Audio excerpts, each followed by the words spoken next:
बोलो जयकारा बोल मेरे श्री गुरु महाराज की जय। को संत फरमाते हैं, संसार का प्रत्येक मनुष्य सुख आनंद और खुशी भरा जीवन व्यतीत करना चाहता है। यह तो हम अपने अनुभव से स्वयं ही समझ और जान सकते हैं, क्योंकि हम सब भी ऐसा ही जीवन चाहते हैं।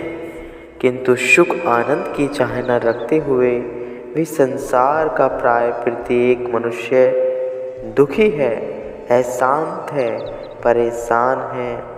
ऐसा क्यों है? संत महापुरुष इसका कारण यही बतलाते हैं कि जीव अपने वास्तविक स्वरूप को भूल गया है और स्वयं को शरीर समझकर शरीर, इंद्रियों के भोगों और माया के पदार्थों में ही सुख आनंद मानकर उन्हीं को एकित करने में दिन रात लगा हुआ है। अर्थात वह सारी कार्रवाई शरीर के निमित्त ही कर रहा है, अपने वास्तविक स्वरूप से अनभिज्ञ है होने के कारण वह इस जीवन में तो दुखी एवं अशांत रहता ही है, जन्म मरण का दुख भी भोगता है। संतों सत्पुरुषों का फरमान है कि यह जीव शरीर नहीं, वस्तुतः आत्मा है, जो नित्य अविनाशी एवं निर्विकार है और परमात्मा का अंश होने के नाते सच्चित आनंद स्वरूप है।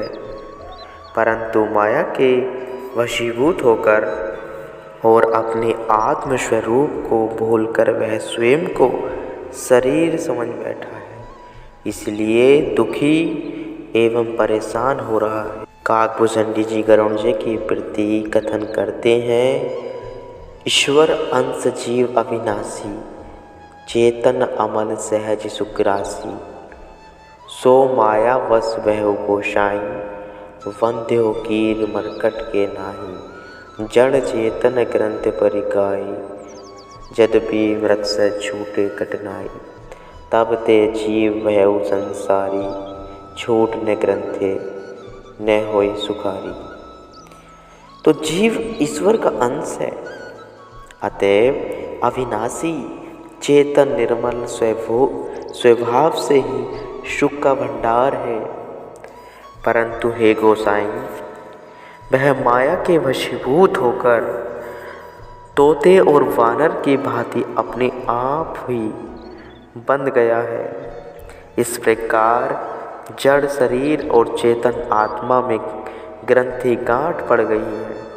यद्यपि यह ग्रंथि मिथ्या है, तथापि इसके छूटने में कठिनाई है।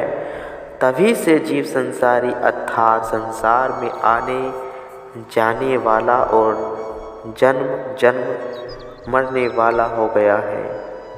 अब न यह गांठ खुलती है और न ही जीव सुखी होता है। तात्पर्य यही है कि माया के धोखे में आकर जीव अपने वास्तविक स्वरूप को भूल बैठा है और अज्ञानवश अपने को शरीर समझकर और स्वयं को शरीर में वध करके दुखी एवं परेशान हो रहा है। संत महापुरुष ही जीव को उसके वास्तविक स्वरूप का बोध कराते हैं।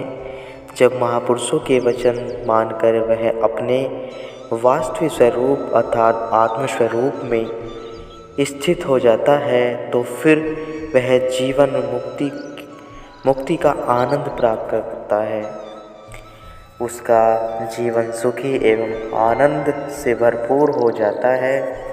श्री परमहंस अद्वैत मत के महान प्रवर्तक प्रातः स्मरणीय पूज्यपाद श्री श्री 108 श्री परमहंस दयाल जी श्री प्रथम पातशाही जी महाराज जी ने एक बार एक कथानक सुनाते हुए अपने श्री वचनों में फरमाया, एक राजकुमार अपने नौकर के प्यार में ऐसा दीवाना हो गया कि वह नौकर के संकेतों पर नाचने लगा।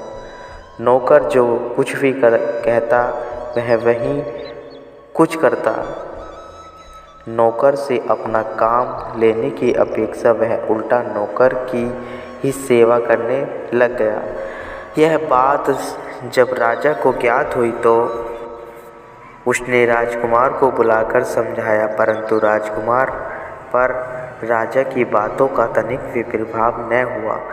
अपितु वह कहने लगा, पिताजी, हम दोनों में कोई भिन्न भिन्न भेद नहीं, हम दोनों अभिन्न हैं, एक जान है। उसका यह उत्तर सुनकर राजा बहुत परेशान हुआ और सोच में पड़ गया कि राजकुमार को कैसे समझाया जाए और उसे कैसे अपनी हस्ती का ज्ञान कराया जाए। बहुत सोच विचार के बाद राजा ने मंत्री को बुलाया और उनसे कहा कि वह किसी तरीके से राजकुमार को समझाए। मंत्री ने निवेदन किया, राजन, मैं पूरा प्रयत्न करूँगा। एक दिन मंत्री ने राजकुमार से कहा, पड़ोसी राजा का एक लड़का है जो लगभग आपकी आयु का ही है। उसने आपको निमंत्रण भेजा। राजा साहिब जी की इच्छा है कि आप उसका निमंत्रण स्वीकार कर 2-4 दिन के लिए वहाँ हो आए। राजकुमार ने मान लिया और दूसरे दिन मंत्री के साथ पड़ोसी राजकुमार से मिलने चल पड़ा। वहाँ पहुँचने पर उसका भव्य स्वागत एवं बहुत आदर सत्कार हुआ। दोनों राजकुमार दिन भर खूब घूमते फिरते, जिधर से भी वे निकलते सभी लोग हाथ जोड़कर खड़े हो जाते और दोनों की जय जयकार करते। नौकर जाकर हर पल उनकी सेवा टहल में लग रहे थे। पड़ोसी राजा के लड़के का और अपना ऐसा मान सम्मान देकर राजकुमार की आंखें खुल गई। मंत्री ने उचित अवसर देकर राजकुमार से कहा, आपने अपनी हस्ती को पहचाना, आप भी उसकी तरह से ही राजा के पुत्र हैं। राजकुमार को अपनी हस्ती और श्रेष्ठता का बोध हुआ और उस दिन से अपने को राजकुमार जानकर उसने नौकर का मोह छोड़ दिया। इसी तरह से यह जीव भी वास्तव में आत्मा है और परमात्मा का अंश है, इतनी ऊंची हस्ती का मालिक है यह जीव, किंतु माया के धोखे में आकर अज्ञानवश यह अपने वास्तविक स्वरूप को भूलकर स्वयं को शरीर समझ बैठा है और शरीर के मोह में फंस गया।